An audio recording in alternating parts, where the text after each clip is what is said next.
Humans are weird. We took a vote. The wrong broom. Third cousin gave a sk of surprise as the canister of dry ice salt tipped over and hit the metal floor of the hangar with a noise that made his frill cling to his shoulders in pain.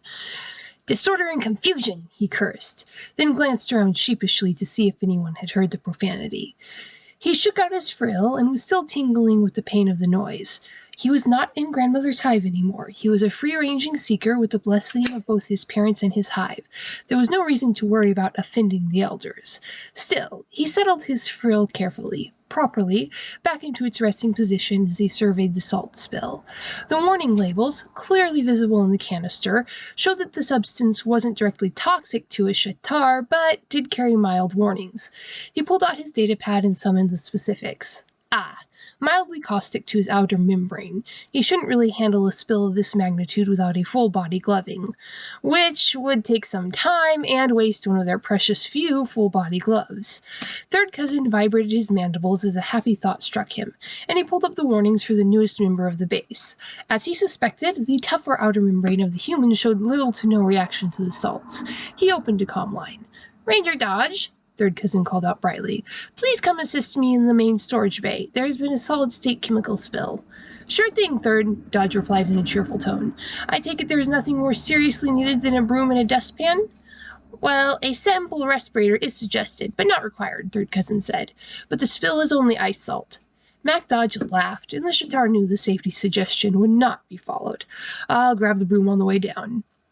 Third cousin continued his survey of the storage bay, and by the time the tingling in his frill had finally faded, he heard the steady double tread of the human's approaching footsteps. Third cousin saw the human turn his head towards him as he entered, but didn't bother returning the binocular vision greeting so unnecessary to his own species, but simply lifted his frill in greeting and waved towards the spill. Ranger Dodge glanced at the salt, but instead of addressing it directly, he came towards Third cousin holding up the mentioned broom. "Hey, Third," Dodge called. "Have you seen the right broom?" Third paused in confusion, but didn't look up from his work. "Is not the one you're holding sufficient?" he asked. "Well, it'll do, I suppose," Dodge admitted, but Third cousin could see that his fleshy face was contorted in a look that suggested sullen resentment in a human. "But this isn't the regular broom. Where did it even come from?" The human pulled at the bristles of the broom in annoyance. "It's worn all different." Third cousin finally turned his multifaceted eyes on the human to reassure him that he had his full attention. "That broom came from another level of the base, I assume," Third cousin said on careful reflection. "Will it not suffice for the task at hand? Or is it less efficient for the task?" "No," the human admitted hesitantly, "but it still isn't the right broom." Third cousin stared in blank confusion at the human, who was returning his look expectantly. Dodge clearly wanted him to do something about the situation that the human found undesirable.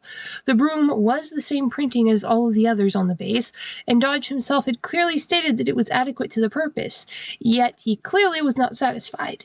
Still, Third cousin was not the youngest quartermaster in the Corps for no reason. Solving problems, even situations that reasonable species didn't consider problems, was his particular skill set.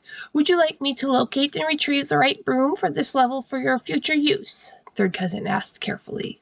Dodge's face smoothed out into a look of pleasure and relief, in much the same transformation Third cousin had seen when a human visitor to his hatch hive had been injured and then received medication for the pain.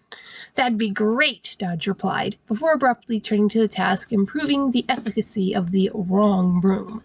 Third cousin made a note to track down that particular broom, and then another to check the cultural database. If this were not simply a quirk of this individual, and the Great Hive knew that Survey Corps Rangers had their individual quirks, the knowledge that humans became emotionally attached to inanimate objects would be critical information for any Shatar working in a quartermaster position. Get my first book, Humans Are Weird. I have the data. It's available on Amazon, Barnes & Noble, Google+, and Kobo by Rakuten. Humans Are Weird. We took a vote. Monty Python meets Star Trek in the second book of Human Absurdity. Check out the links below the video to pre-order your copy on Indiegogo. And peace out, my wonderful viewers.